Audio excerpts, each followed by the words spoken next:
Lost Hearts by M.R. James. Read by Nigel Carrington. It was, as far as I can ascertain, in September of the year 1811 that a post-chaise drew up before the door of Aswarby Hall in the heart of Lincolnshire. The little boy, who was the only passenger in the chaise, and who jumped out as soon as it had stopped, looked about him with the keenest curiosity during the short interval that elapsed between the ringing of the bell and the opening of the hall door. He saw a tall, square, red-brick house built in the reign of Anne. A stone-pillared porch had been added in the purer classical style of 1790. The windows of the house were many, tall and narrow, with small panes and thick white woodwork. A pediment pierced with a round window crowned the front. There were wings to right and left, connected by curious glazed galleries, supported by colonnades, with the central block. These wings plainly contained the stables and offices of the house. Each was surmounted by an ornamental cupola with a gilded vane. An evening light shone on the building, making the window panes glow like so many fires. Away from the hall in front stretched a flat park, studded with oaks and fringed with firs, which stood out against the sky. The clock in the church tower, buried in trees on the edge of the park, only its golden weathercock catching the light, was striking 6, and the sound came gently beating down the wind. It was altogether a pleasant impression, though tinged with the sort of melancholy appropriate to an evening in early autumn, that was conveyed to the mind of the boy who was standing in the porch waiting for the door to open to him. The post-chaise had brought him from Warwickshire, where, some 6 months before, he had been left an orphan. Now, owing to the generous offer of his elderly cousin, Mr. Abney, he had come to live at Aswarby. The offer was unexpected, because all who knew anything of Mr. Abney looked upon him as a somewhat austere recluse, into whose steady-going household the advent of a small boy would import a new and, it seemed, incongruous element. The truth is that very little was known of Mr. Abney's pursuits or temper. The professor of Greek at Cambridge had been heard to say that no one knew more of the religious beliefs of the later pagans than did the owner of Aswarby. Certainly his library contained all the then available books bearing on the mysteries, the Orphic poems, the worship of Mithras, and the Neoplatonists. In the marble-paved hall stood a fine group of Mithras slaying a bull which had been imported from the Levant at great expense by the owner. He had contributed a description of it to the Gentleman's Magazine, and he had written a remarkable series of articles in the Critical Museum on the superstitions of the Romans of the Lower Empire. He was looked upon, in fine, as a man wrapped up in his books, and it was a matter of great surprise among his neighbours that he should ever have heard of his orphan cousin, Stephen Elliot, much more that he should have volunteered to make him an inmate of Aswarby Hall. Whatever may have been expected by his neighbours, it is certain that Mr. Abney, the tall, the thin, the austere, seemed inclined to give his young cousin a kindly reception. The moment the front door was opened, he darted out of his study, rubbing his hands with delight. "How are you, my boy? How are you? How old are you?" said he. "That is, you're not too much tired, I hope, by your journey to eat your supper." "No, thank you, sir," said Master Elliot. "I am pretty well." "That's a good lad," said Mr. Abney. "And how old are you, my boy?" It seemed a little odd that he should have asked the question twice in the first 2 minutes of their acquaintance. "I'm 12 years old next birthday, sir," said Stephen. "And when is your birthday, my dear boy? 11th of September, eh? That's well, that's very well. Nearly a year hence, isn't it? I like to get these things down in my book. Sure it's 12? Certain?" "Yes, quite sure, sir." Well. Take him to Mrs. Bunch's room, Parks, and let him have his tea, supper, whatever it is." "Yes, sir," answered the staid Mr. Parks, and conducted Stephen to the lower regions. Mrs. Bunch was the most comfortable and human person whom Stephen had as yet met at Aswarby. She made him completely at home. They were great friends in a quarter of an hour, and great friends they remained. Mrs. Bunch had been born in the neighbourhood some 55 years before the date of Stephen's arrival, and her residence at the Hall was of 20 years' standing. Consequently, if anyone knew the ins and outs of the house and the district, Mrs. Bunch knew them, and she was by no means disinclined to communicate her information. Certainly there were plenty of things about the Hall and the Hall gardens which Stephen, who was of an adventurous and inquiring turn, was anxious to have explained to him. Who built the temple at the end of the Laurel Walk? Who was the old man whose picture hung on the staircase, sitting at a table with a skull under his hand? These and many similar points were cleared up by the resources of Mrs. Bunch's powerful intellect. There were others, however, of which the explanations furnished were less satisfactory. One November evening Stephen was sitting by the fire in the housekeeper's room, reflecting on his surroundings. "Is Mr. Abney a good man, and will he go to heaven?" he suddenly asked, with the peculiar confidence which children possess in the ability of their elders to settle these questions, the decision of which is believed to be reserved for other tribunals. "Good, bless the child," said Mrs. Bunch. "Master's as kind a soul as ever I see. Didn't I never tell you the little boy as he took in out of the street, as you may say, this 7 years back, and the little girl 2 years after I first come here?" "No, do tell me all about them, Mrs. Bunch, now, this minute." "Well," said Mrs. Bunch, "the little girl I don't seem to recollect so much about. I know Master brought her back with him from his walk one day, and give orders to Mrs. Ellis, as was housekeeper then, as she should be took every care with, and the poor child hadn't no one belonging to her. She told me so her own self.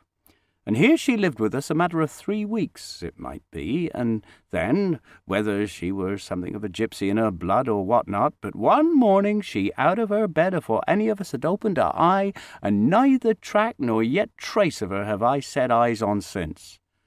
Master was wonderful put about, and had all the ponds dragged. But it's my belief she was had away by them gipsies, for they were singing round the house for as much as an hour the night she went, and Parks he declare as he heard them a-calling in the woods all that afternoon. Dear, dear, a odd child she was, so silent in her ways and all, but I was wonderful taken up with her, so domesticated she was, surprising." "And what about the little boy?" said Stephen. "That poor boy," sighed Mrs. Bunch. "He were a foreigner. Giovanni, he called hisself. He come a-tweaking his hurdy-gurdy rounding about the drive one winter day, and Master had him in that minute, and asked all about where he came from, and how old he was, and how he made his way, and where was his relatives, and all as kind as heart could wish, but it went the same way with him. They're a unruly lot, them foreign nations, I do suppose, and he was off one fine morning just the same as the girl.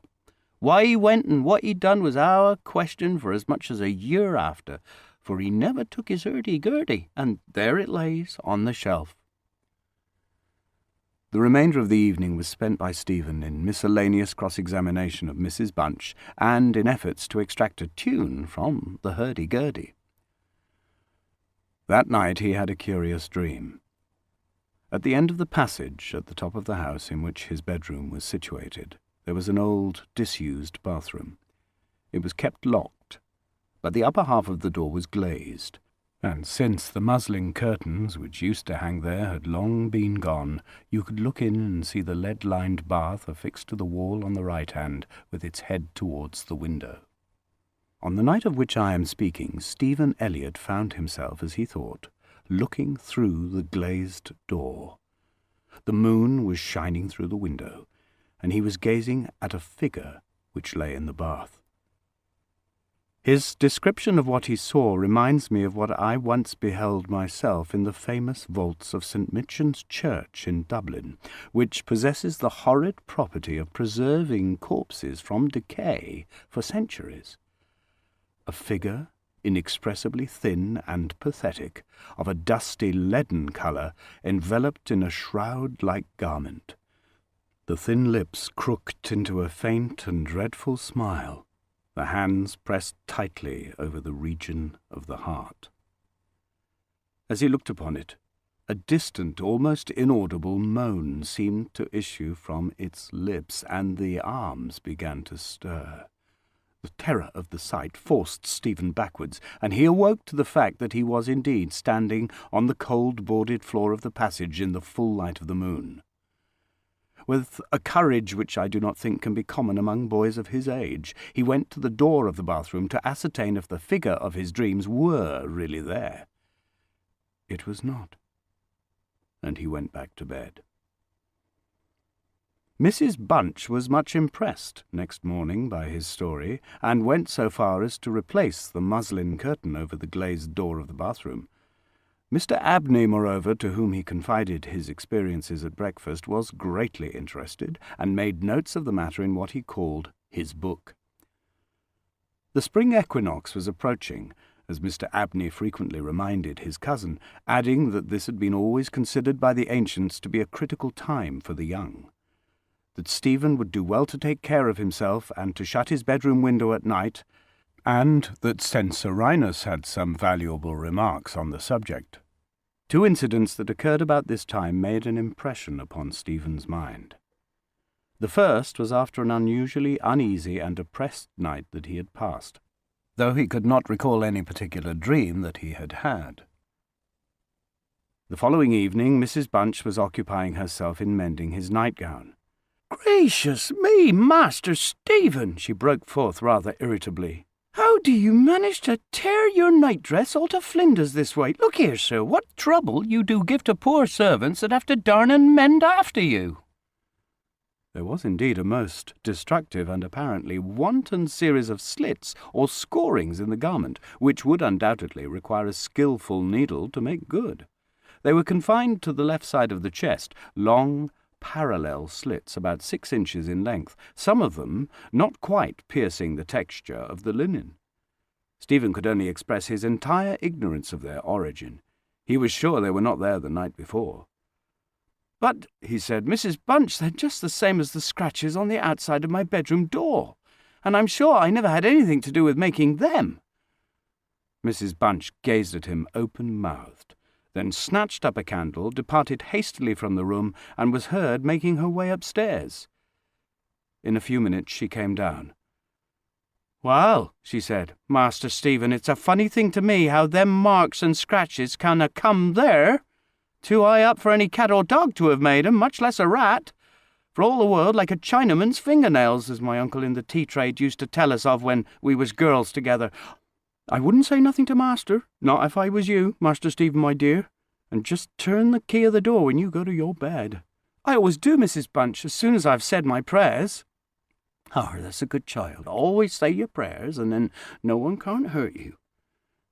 Herewith Mrs. Bunch addressed herself to mending the injured nightgown, with intervals of meditation until bedtime. This was on a Friday night in March, 1812. On the following evening the usual duet of Stephen and Mrs. Bunch was augmented by the sudden arrival of Mr. Parkes, the butler, who as a rule kept himself rather to himself in his own pantry. He did not see that Stephen was there. He was, moreover, flustered and less slow of speech than was his wont. "Master may get up his own wine if he likes of an evening," was his first remark. "Either I do it in the daytime or not at all, Mrs. Bunch. I don't know what it may be. Very like it's the rats or the wind got into the cellars, but I'm not so young as I was, and I can't go through with it as I've done." "Well, Mr. Parkes, you know it is a surprising place for the rats, as the Hall." "I'm not denying that, Mrs. Bunch, and to be sure many a time I've heard the tale from the men in the shipyards about the rat that could speak. I never laid no confidence in that before, but tonight, if I'd demeaned myself to lay my ear to the door of the further bin, I could pretty much have heard what they were saying." "Oh, there, Mr. Parkes, I've no patience with your fancies. Rats talking in the wine-cellar, indeed."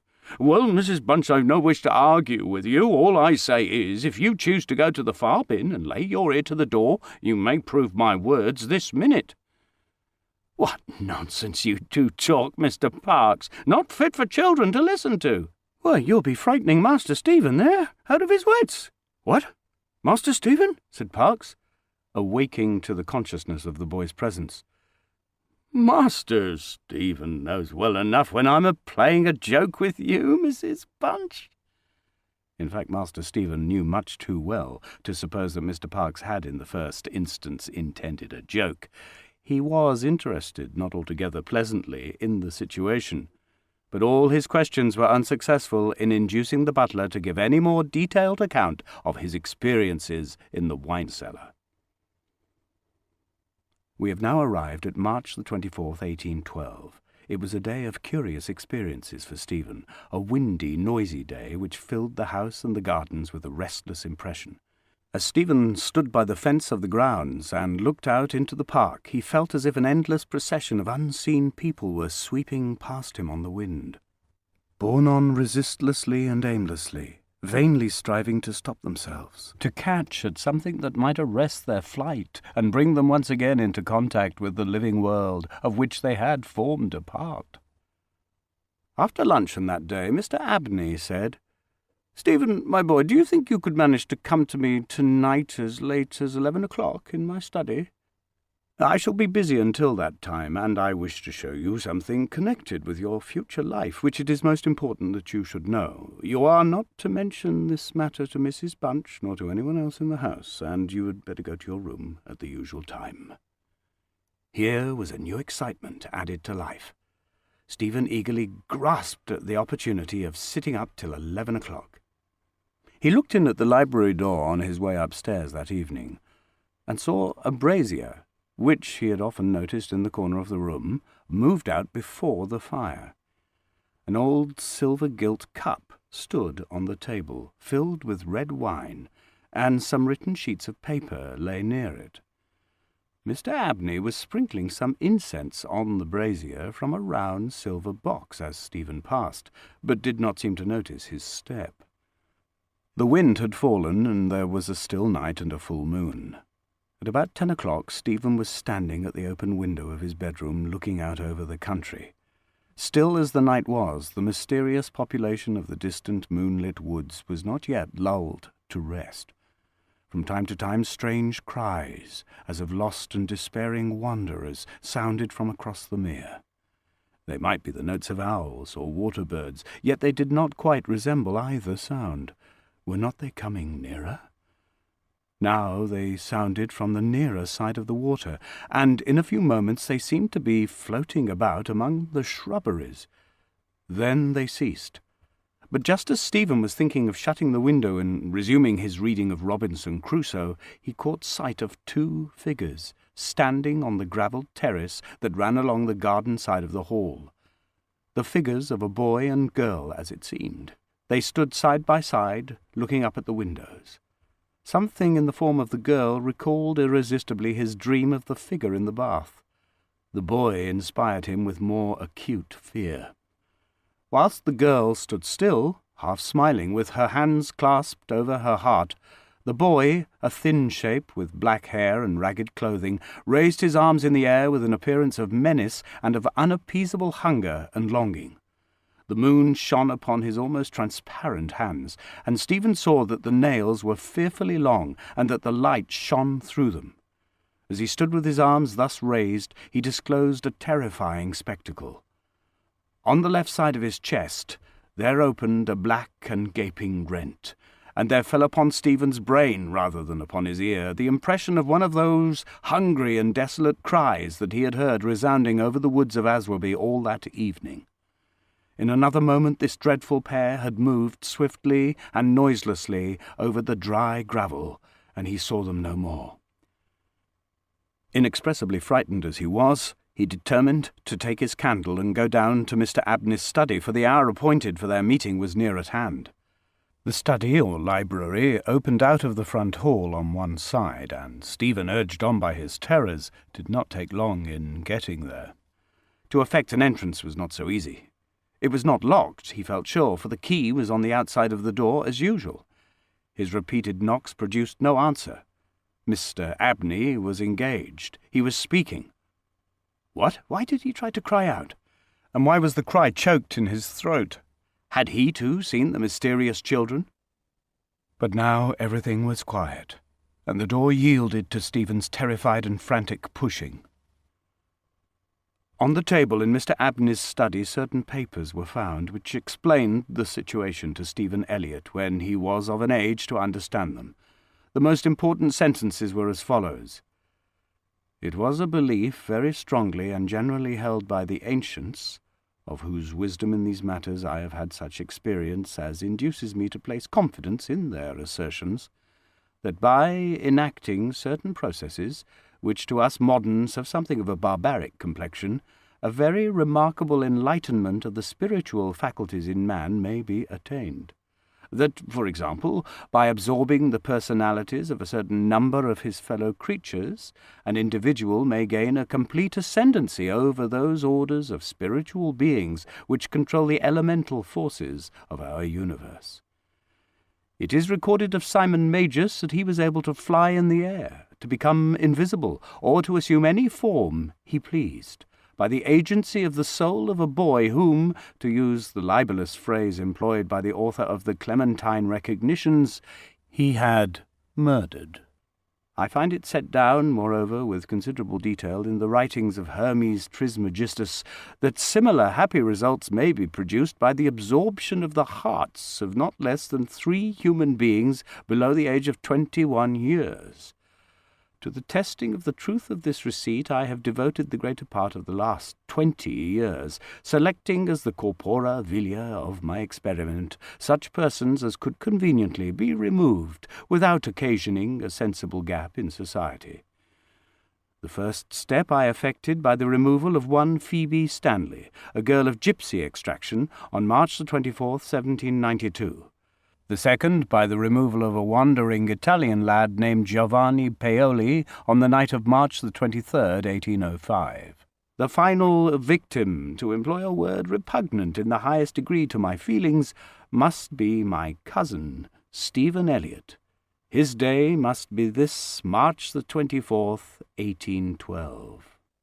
The best means of effecting the required absorption is to remove the heart from the living subject, to reduce it to ashes, and to mingle them with about a pint of some red wine, preferably port. The remains of the first 2 subjects, at least, it will be well to conceal. A disused bathroom or wine cellar will be found convenient for such a purpose. Some annoyance may be experienced from the psychic portion of the subjects, which popular language dignifies with the name of ghosts. But the man of philosophic temperament, to whom alone the experiment is appropriate, will be little prone to attach importance to the feeble efforts of these beings to wreak their vengeance on him.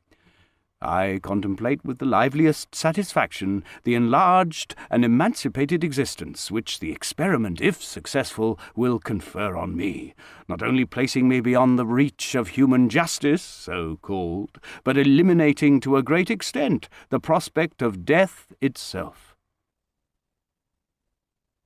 Mr. Abney was found in his chair, his head thrown back, his face stamped with an expression of rage, fright, and mortal pain. In his left side was a terrible lacerated wound, exposing the heart. There was no blood on his hands, and a long knife that lay on the table was perfectly clean. A savage wildcat might have inflicted the injuries. The window of the study was open, and it was the opinion of the coroner that Mr. Abney had met his death by the agency of some wild creature. But Stephen Elliott's study of the papers I have quoted led him to a very different conclusion. End of Lost Hearts. Read by Nigel Carrington.